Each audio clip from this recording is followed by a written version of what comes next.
MCQs number 171 which of the following is true about the random sample. ठीक है, random sample पहले हम लोग ड्रा करते हैं। हमारे पास पॉपुलेशन है, मिसाल के तौर पर 100 लोग हैं। ठीक है,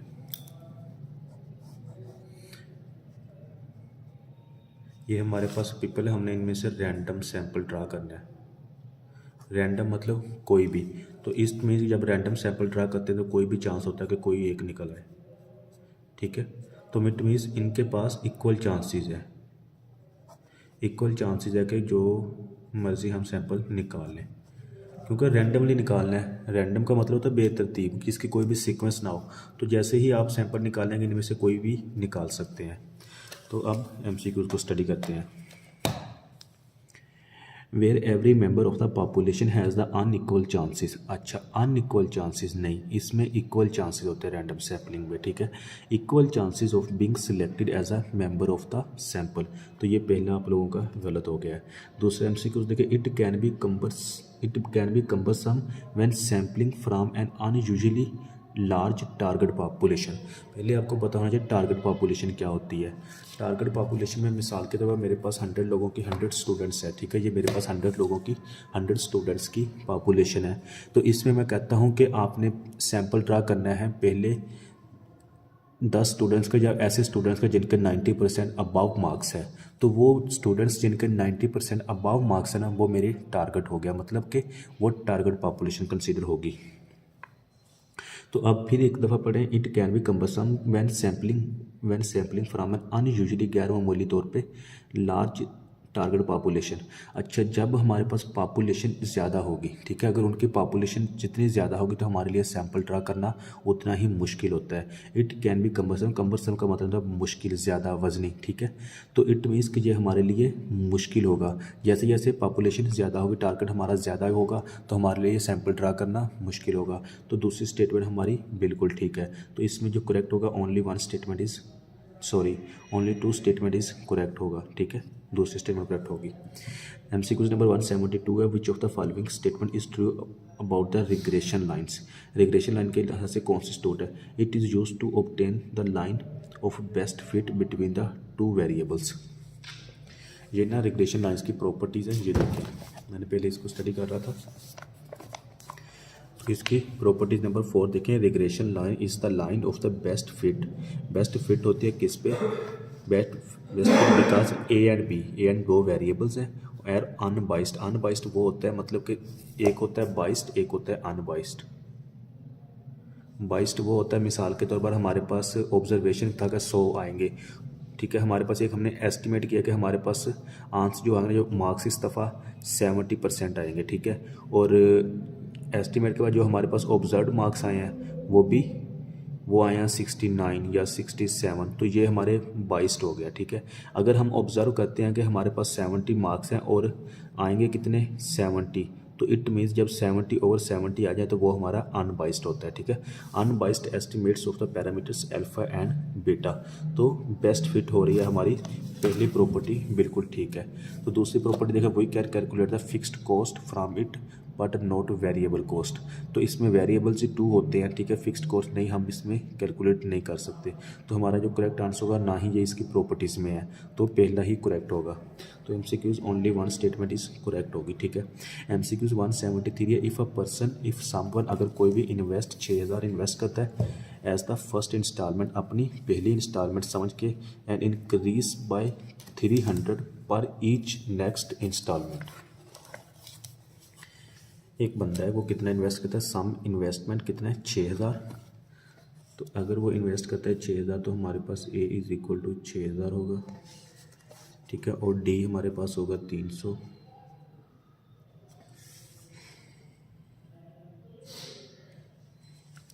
D हमारे पास कितना होगा 300 होगा। पर each next installment for 24 month, 24 month मतलब 2 सालों के लिए। Which of the following is true, इसमें से ट्रू कौन सा है। तो इसमें है 1,19,900 is the total value received after the 13 installment. वो पहले 13 इंस्टॉलमेंट करता है, और 13 इंस्टॉलमेंट के बाद उसको जो टोटल रिसीव होता है ना, वो 1,19,900 है। तो हम लोगों ने ये बताना है कि ये ट्रू है या फॉल्स है। तो इट मीन्स कि 13 माह बाद हम लोगों ने फाइनल वैल्यू फाइंड करनी है, मतलब कि सम फाइंड करना है। तो उसके लिए हमारे पास सम का फार्मूला होता है S N is equal to N over 2 into 2a plus n minus 1 into D. ये डी होता है डिफरेंस, मतलब कि हर दफ़ा वो कितने इन्वेस्ट करता है ईच ईयर, मतलब हर साल बाद या हर माह बाद वो 300 इंक्रीज़ करता है, तो डिफरेंस हो जाएगा। ए कहते हैं हमारी फर्स्ट इंस्टॉलमेंट को, ठीक है, जो हमारी फर्स्ट इंस्टॉलमेंट वो हमारा ए होता है। तो जस्ट हम लोगों ने वैल्यूज पुट कर देनी है। अब यहाँ पे देखें हमारे पास जो n वो किसके बराबर होगा, n हमारा 13 होगा, क्योंकि क्वेश्चन में वो बता रहा है कि आफ्टर 13 इंस्टॉलमेंट, मतलब कि टोटल पूछ रहा है, टोटल भी बुलाता है कितना रसीद आता है 13, मतलब कि 13 मंथ बाद, जब हर मंथ बाद इन्वेस्टमेंट कर रहा है तो टोटल कितने हो गए, 13 मंथ हो गए ना, तो 13 मंथ बाद उसके पास टोटल वैल्यू कितनी होगी, तो वो आ जाएगा 13/2, 2 इंटू ए हमारे पास 6000 है, ठीक है, प्लस n हमारे पास 13 माइनस 1 इंटू डी हमारे पास कितना है 300। थोड़ा सा सोल्व कर लें, S N is equal to ये 6.5 आ जाएगा, ये 12000 आ जाएगा, प्लस 13 इसके साथ मल्टीप्लाई होगा पहले, ठीक है, 13 3 बार 3900, फिर इसके माइनस, फिर 1 इसके साथ मल्टीप्लाई होगा तो ये 300 आ जाएगा, ब्रैकेट क्लोज।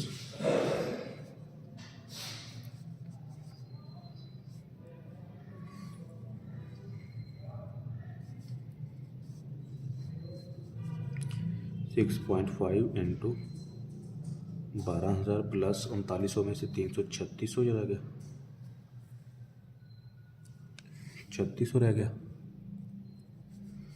ठीक है, इसको क्लोज कर ले, मज़ीद इसको शॉर्ट कर ले, 6.5 इंटू 12 3 12 चौक 4800 हो गया,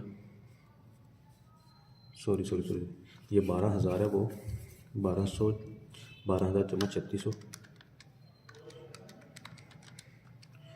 तो 15600 हो गया, 15600, 6.5 मल्टीप्लाई 6.5, तो हमारे पास आ गया 1,01,400,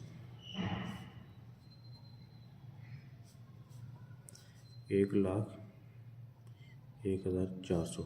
ये तो मैंने वैसे कैलकुलेट कर लिया, आप डायरेक्ट कैलकुलेटर पे पुट करके भी इसका आंसर निकालें तब भी आ जाएगा, ठीक है। अगर ये मुश्किल लग रहा है तो ये वैल्यूज पुट कर लें, ये मुश्किल लग रहा है यहाँ तक सोल्व कर लें, इवन यहाँ तक सोल्व कर लेंगे ना तब भी ईजीली आंसर आ जाएगा। अच्छा, मतलब हमारे पास आ रहा है 1,01,400, तो इसने बताया है हमें, तो हमें बताया इसने 13 इंस्टॉलमेंट के बाद 1,19,900, तो इट मीन्स कि इसका गलत है, पहली स्टेटमेंट हमारी गलत हो जाएगी। दूसरा देखें, the value of for 13th investment installment is 9900। इसका कहने का मतलब है कि जो हम इन्वेस्टमेंट कर रहे हैं ना, लगातार इन्वेस्टमेंट कर रहे हैं, वो जो हमारी 13th इन्वेस्टमेंट है, ठीक है, वो 900 है। तो हम लोगों ने ये फाइंड करना है कि ये 900 है भी या नहीं। तो ये हमारे पास nth इन्वेस्टमेंट का फार्मूला होता है A N into A plus n minus 1 into D, ठीक है। तो ए एन हम लोगों ने फाइंड करना है, 13 इन्वेस्टमेंट की वैल्यू कितनी है, तो ए एन कितना होगा 13 इज इक्वल टू ए हमारे पास कितना है 6000 है, प्लस n हमारे पास कितना है 13 है, माइनस 1 और डी हमारे पास 300 है। तो ए 13 इज इक्वल टू 6000 प्लस 13 12 आ गया, 12 3 बार 36 आ गया, 3600 आ गया, 6 मतलब 6000 जमा 3600, 6000 जमा 3600 हमारा आ गया 9600। तो ए 13 इज इक्वल टू 9600 आ गया, सॉरी 13 मल्टीप्लाई 3 जो होता है ना हमारा 39 होता है, ठीक है। अच्छा, यहाँ से ना स्टेप थोड़ा सा गलत हो गया, इसको करें 13 13 3 बार 3900 माइनस इसको 3 माइनस 300 करें, ठीक है, और फिर आपके पास ये 3600 आ जाएगा। तो हमारे पास कितना आ गया, 3600 जमा 6000 ये 9600 आ गया, करेक्ट है। ये मैंने थोड़ा सा शॉर्ट किया था, ठीक है, अब एक्सप्लेन कर दिया। तो ये हमारे पास 13 इन्वेस्टमेंट कितनी है, 9600। तो इसे कितनी बताई है, the value of 13 installment is 9900। तो इट मीन्स कि दूसरा भी हमारा रॉन्ग होगा। इसमें जो करेक्ट है both statements are not correct होगा, ठीक है। MCQ 174 है।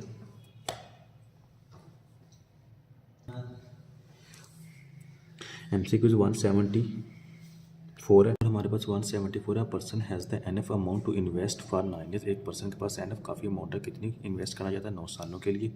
If RS 1 million is received after 9 year, अगर उसको 10 लाख रिसीव होता है, कब होता है, आफ्टर 9 ईयर्स, 9 सालों बाद अगर उसको 10 लाख रिसीव होता है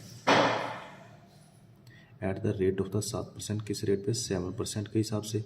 what is the amount he has to invest, उसको कितनी अमाउंट इन्वेस्ट करनी पड़ेगी each year at the start, शुरू से।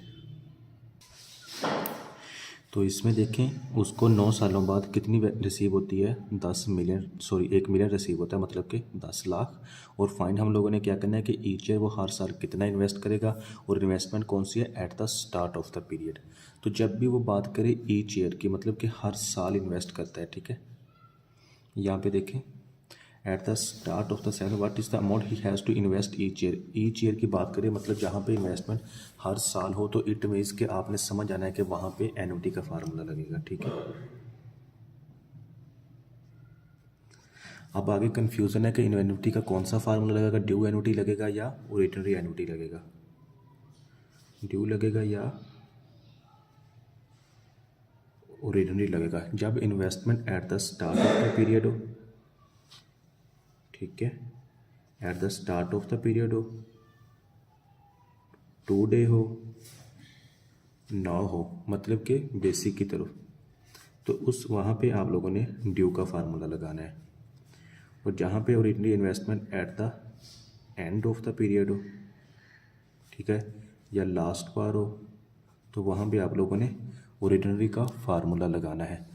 या दूसरी सूरत हाल, अगर आपको क्वेश्चन में बताया ना गया हो कि कौन इन्वेस्टमेंट एट द स्टार्ट है या एट द एंड है, तो उस जगह पे भी आप लोगों ने ओरिजिनरी का फार्मूला ही लगाना होता है, ठीक है। अब क्वेश्चन में देखें, क्वेश्चन में what is the amount he has to invest करता है ईच ईयर, हर साल, एट द स्टार्ट, मतलब क्वेश्चन में मेंशन कर रहा है कि at the start of the period है।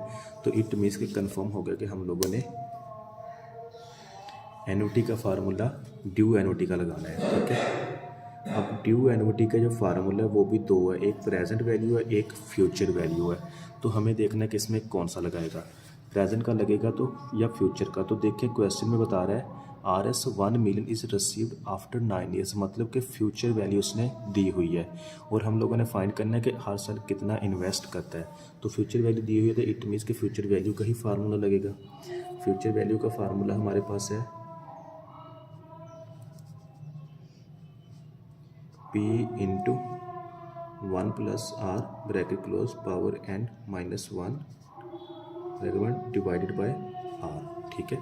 जस्ट हम लोगों ने वैल्यूज पुट करनी है। फ्यूचर वैल्यू हमारे पास उसने कितनी दी थी, 10 लाख है।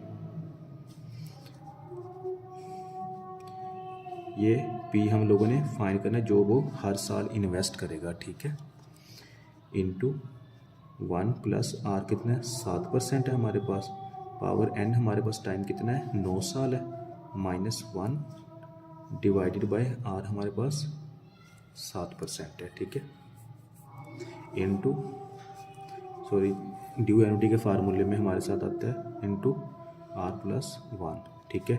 अगर ओरिजिनली एन्युटी का फार्मूला होगा तो उसमें आर प्लस 1 नहीं होगा, बाकी फार्मूला सेम होगा, तो इंटू 1 प्लस 7%, ठीक है। जस्ट हम कैलकुलेटर पे वैल्यूज पुट करनी है तो हमारे पास आंसर आ जाएगा।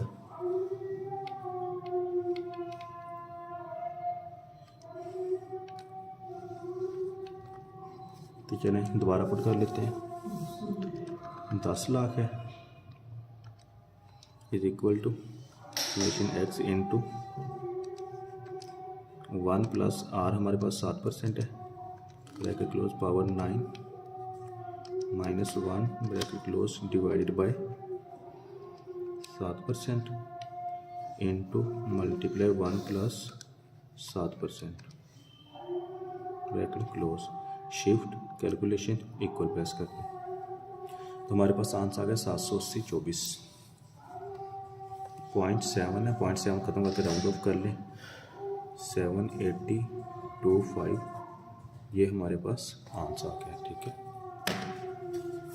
MCQ बी इसका करेक्ट होगा। नेक्स्ट MCQ 175 है।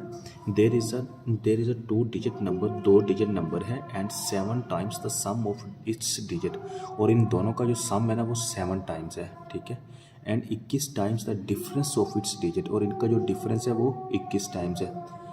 मेक्स द नंबर वो नंबर कौन से हैं? If the number is XY। तो यहाँ पे एक चीज़ तो आपको कंफर्म होगी, जो उसने नंबर दिए हुए हैं ना वो एक X है और एक Y है। ठीक है, एक हमारे पास X नंबर है, एक Y नंबर है। अब फिर से क्वेश्चन को स्टडी करते हैं। There is a 2 numbers, 2 numbers हैं, कौन से? एक X and Y, 2 numbers and 7 times the sum of its number, 7 times, इन नंबर्स का 7 टाइम्स, मतलब 7x plus 7y, 7 times the sum of its numbers, the sum of its digit, and 21 times the difference of its digit. पहले ये इसने sum बताया था, अब 21 times the sum of its digit, मतलब 21x minus 21y makes the number बनाते हैं, कौन से? If the number is XY। तो मेक्स द नंबर, वो नंबर कौन सा बना रहे हैं? XY।